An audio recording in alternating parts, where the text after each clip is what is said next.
And then he just gradually got together enough money to send to Rosa in Italy. Never sure if she was actually getting the money or not. You had no guarantee, and it took forever to get there.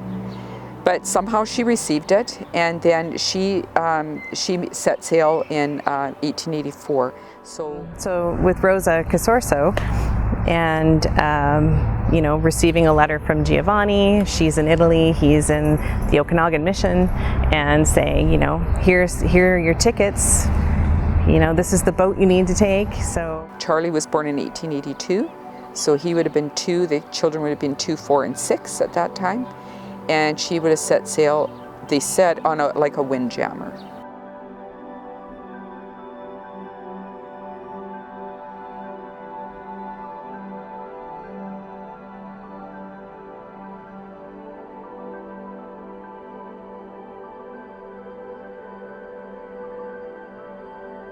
So it would have been a sailing type ship from Genoa, and then probably again to Le Havre.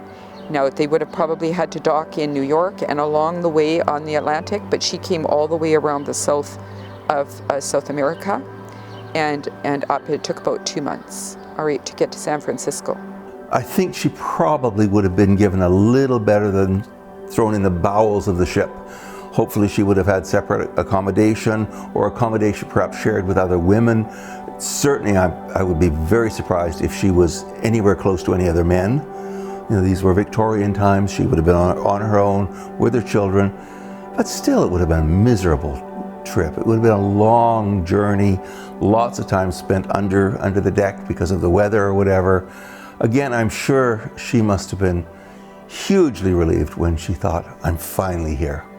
So you can only imagine, you're trying to keep your kids clean, you're trying to feed them, you're not living in class 1 accommodations on this ship. And seasickness, kids get sick, and you can't speak a word of English.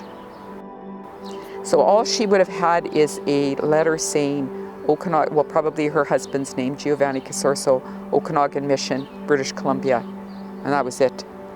So she ended up in San Francisco at the dock, and that's where the ship changed for New Westminster. And of course she would have been scared and alone and whatever. And so there just happened to be on that dock a crate, and the crate said Okanagan Mission, British Columbia. And in that crate was the bell for the new church that had just been built across from here. And Joseph Christian had commissioned that bell from France. And they made her understand, don't take your eyes off that bell.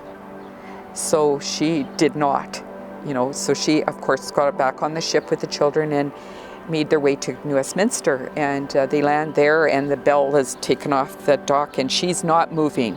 She's not going anywhere, because she figures if she loses that bell, she'll never get where she's going.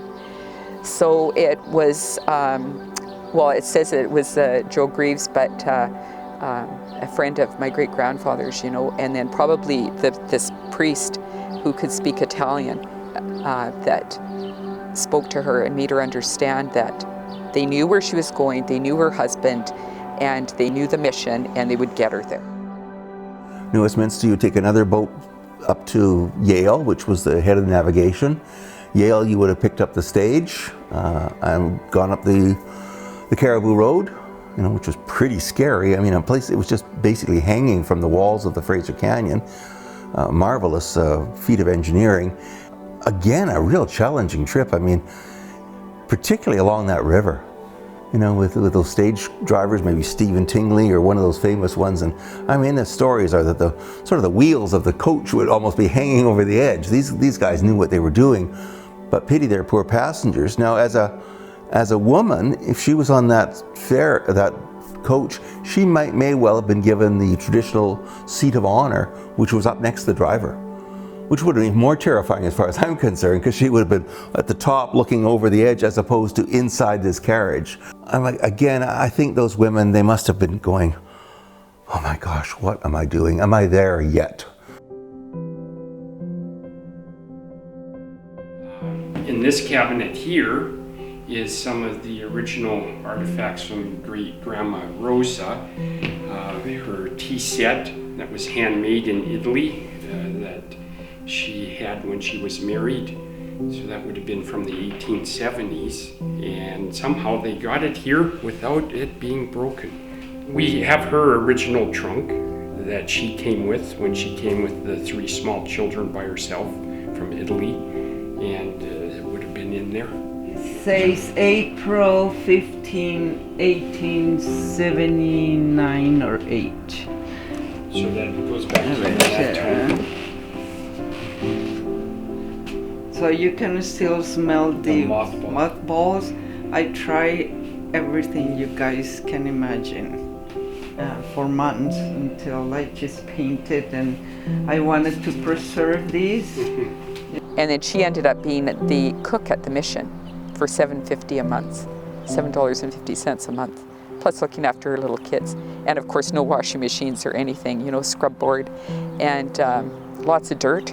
And it's a good thing they were poor, because you know what, they were used to living poor, and they weren't used to having a lot of things, right? So her early years would have been, you know, hard. There weren't a lot of women, so most of the women that she would have engaged with were the local Native women, and she learned from them about their herbs and medicines, midwifery, how to diaper. You know, they would gather moss and that to diaper their babies, right?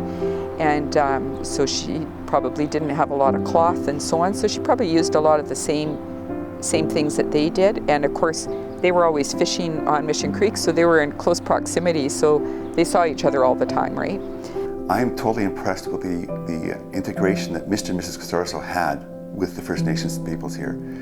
Mrs. Casorso worked very closely to know every healing herb and collected those herbs and ways of living off the land. So she had a really close relationship, and Mr. Casorso did too. Giovanni Casorso had incredible, reading the stories and the things he did. Yeah, well, later in the immigration picture you get a lot of English, and the English, my background is English, tend to be quite convinced that they have the answers. Whereas I think in the early days, the women in particular would think, I don't have the answer, but you know what, if I ask that Indigenous woman, we may not be able to speak directly in the same language, but converse somehow. And I believe with the First Nations, I'm not sure how they communicated, but they had such a close relationship. I'm sure that there was a fair amount of language exchange, that they were learning the First Nations language to speak to them. Okay, my child has a horrible cough. The husband doesn't know about that. He's away tending the fields or whatever. Oh, I'll ask that woman or the Indigenous woman, what do you do for coughs? Oh, you dig up this root, you make this type of tea. So I think the women are a little more open to ideas, and I think Rosa was a good example of it, that, you know, okay, what works? And I'm really impressed in reading that story about the close relationship they had, because I think that was lost for a lot of generations. We seem to be coming back to it now, where the whole reconciliation processes and the recognition of the unceded territories and things. But I believe he was probably closer than that generation was closer to the First Nations people here than any other ones that followed.